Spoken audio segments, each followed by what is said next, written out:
Bienvenue sur Métro News, mesdames et messieurs, les titres de l'actualité dans quelques instants. Fin des sessions ordinaires pour les députés qui devraient partir en vacances à partir de ce lundi 9 septembre. Cependant, il est quasiment certain que le chef de l'État haïtien, Jovenel Moïse, usera de ses prérogatives constitutionnelles pour convoquer les parlementaires en session extraordinaire. Très peu d'élèves étaient remarqués dans les rues de la capitale et des villes de province ce lundi 9 septembre à l'occasion de la rentrée des classes. Le ministre de l'Éducation nationale, Pierre-Josué Agénor-Cadet, appelle à une dépolitisation de l'école. Il a fait ces déclarations lors de la cérémonie de lancement de l'année scolaire 2019-2020 à l'École nationale de Frères, ce lundi 9 septembre 2019. Et puis de longues files de véhicules étaient encore observées ce lundi matin dans les stations à essence, 5 jours après l'annonce des autorités concernant une normalisation de la distribution du carbone.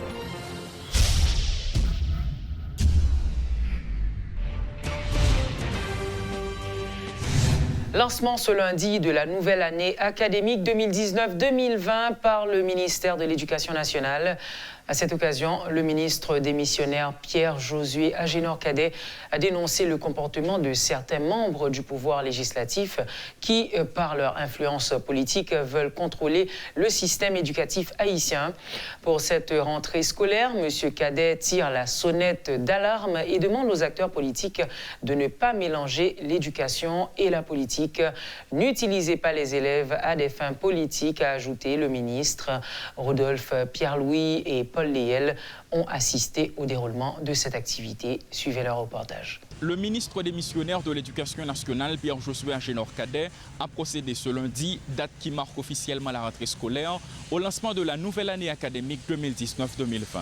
Après avoir dressé un bilan satisfaisant de son administration à la tête du ministère de l'Éducation nationale, Pierre-Josué Agénor-Cadet dénonce certains problèmes auxquels il a dû faire face, notamment la mise en place des écoles publiques en dehors des procédures administratives par des politiques. La nomination des enseignants a été le deuxième point soulevé par le ministre. Des membres du pouvoir législatif qui, par leur influence politique, veulent faire des intégrations de manière illégale dans le système éducatif, déplore M. Cadet. Et aujourd'hui, nous avons un pays qui est bouleversé en pile, avec des commotions politiques, avec une crise économique aiguë. Côté là, nous sommes montés dans la date 22 mars 2017. Nous te joignons un système qui est gangrené par un ensemble de désordres causés par des autorités du pays. Côté un peu partout dans le pays, des autorités, notamment des parlementaires et d'autres. Je te pensais que nous étions capables de remplacer l'État, de créer l'école tribobabo pour faire politique, de mettre dans la salle de classe dans mauvaises conditions. Et l'aide montée comme ministre, nous rejoignons un héritage. Nous avons dit nous qu'il y a environ 4000 enseignants en situation irrégulière qui sont dans la salle de classe. De mars 2017 à aujourd'hui, nous avons déjà nommé liste passée 9000 personnes. Les données sont là, dans l'archive ministérielle ou dans la direction et des affaires qui règle les questions de nomination, on a parlé de DRH. Malgré ça, aujourd'hui, on a des tribus d'abord, on a dit, élèves pas joindre professeur, il fait coup. Pendant 2 ans, le numéro 1 de l'Éducation nationale affirme avoir lutté contre ces mauvaises pratiques. Des enseignants non reconnus par l'État et qui travaillent régulièrement dans des salles de classe, des écoles publiques non reconnues, entre autres. Et pour illustrer, il est grand temps que cela cesse, clame le ministre. Lors du lancement de la nouvelle année académique 2019-2020, Pierre-Josué Agénor-Cadet tire la sonnette d'alarme et demande aux acteurs politiques de laisser les élèves en dehors de la politique. Pendant 2 ans et demi environ, nous gagnons en tête, M. ça, nous avons un bilan qui dépassait ça pour que j'aime fait pendant 10 ans dans le système éducatif là. Aujourd'hui, nous trouvons dans l'école nationale de Frères. Nous avons un paquet d'écoles qui pas de grain maître qui est nommé, je dis à plus fort dans le maître nommé à 100%. Là, à côté de là, son exemple. Je ne sais pas de grain moun ici. Professeur, ménagère ou gardien qui vous dit pas nommé. Nous prenons l'école tant que lycée La Saline, qui a un pile problème de monter. avec maître qui pas nommé. Jodi à 100% professeur nommé dans le lycée La Saline. C'est même situation pour pilote d'école. Cependant, chaque fois, moun ici veut faire mélange éducation et politique. Et il faut que nous disions, pour nous avoir bon gens d'école en Haïti, il faut que nous dépolitiser l'école. L'école ne peut pas prendre en otage par une classe politique, quel que soit non côté Bali. L'école ne peut pas prendre en otage par des parlementaires qui pensaient que ils ont fait des nominations en deux systèmes. Dans ses propos de circonstance, le ministre démissionnaire a mis l'accent sur la nomination des enseignants et sur les problèmes auxquels fait face le système éducatif haïtien. Il a déploré toutefois la lenteur qu'il y a dans les processus de subvention, que ce soit dans les manuels scolaires ou dans les bons d'achat pour les parents. M. Kader en a profité pour lancer un appel de sagesse à tous les acteurs politiques en ce qui concerne la formation des écoliers. Car, dit-il, et je cite, « La politique et l'éducation ne font pas bon ménage ». Rudolph Pierre-Louis pour Télémétropole. Le bras de fer entre le ministre de l'Éducation nationale et la maison Henri Deschamps se poursuit.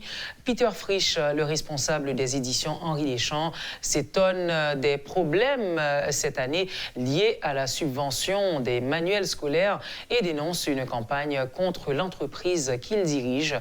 Il a déploré qu'en fin de compte, les élèves soient les principales victimes du conflit entre la maison d'édition et le ministère de l'Éducation. Le ministère de l'Éducation nationale a inversé le protocole là et il a décidé que le TAP fait une partie de achat pour dotation en gré à gré, une partie en appel d'offres et 100% aspect subvention TAP fait en appel d'offres. Pour partie en gré à gré pour dotation. Contre ça, effectivement, Maison Deschamps t'est invité à le service passation des marchés ministère de l'Éducation nationale pour signer un contrat ça le 5 avril que Maison Deschamps signe un contrat en gré à gré pour manuel et que l'État t'a pas acheté. Pour un lot de manuels que l'État t'a pas acheté et contrat ça a été non, ministère de l'Éducation nationale, pour que ensuite c'est le ministre de l'Éducation nationale qui signe, que le passé à travers tout circuit l'État pour le signer, pour que conformément à la loi sous passation des marchés publics, contrat ça retourne vin joindre Maison Henri Deschamps, pour le retourner vin joindre Maison Henri Deschamps, accompagné de une lettre de notification de marché que le ministre doit signer pour accompagner contrat. C'est à partir de moment ça que contrat tout non contrat tout bon que contrat rentré en vigueur que contrat a une force de loi. Or malgré sa ministre avancé Maison Deschamps journée jeudi 9 septembre date jour rentrée des classes Maison Deschamps pas recevoir contrat. Maison Deschamps pourquoi un contrat ça qui vient rejoindre avec l'aide de notification de marché. Oui, en attendant, moi-même, je parle directement avec le ministre. Monsieur le ministre Kader, je vous réitère, nous n'avons pas reçu ce contrat. Si quelqu'un au ministère de l'Éducation nationale vous a laissé croire que la maison Henri Deschamps a reçu ce contrat de gré à gré, non, nous pas recevoir et moins dit publiquement, moins dit officiellement.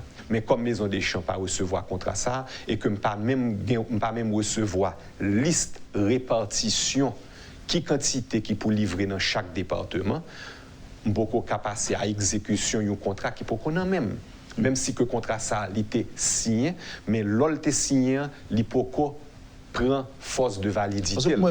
Un contrat, ce n'est pas lorsque maison d'édition signe que le rentrée en vigueur, il faut que l'on fin signe, le ministre signe, il faut le ministre finance signe, il faut CNMP signe, il faut Cour supérieure des comptes signe, il faut qu'on y retourne au ministère de l'Éducation nationale, le ministre de l'Éducation nationale fait une lettre que y aurait les lettres de notification de marché qui pour accompagner contrat que li voyer le bail maison d'édition.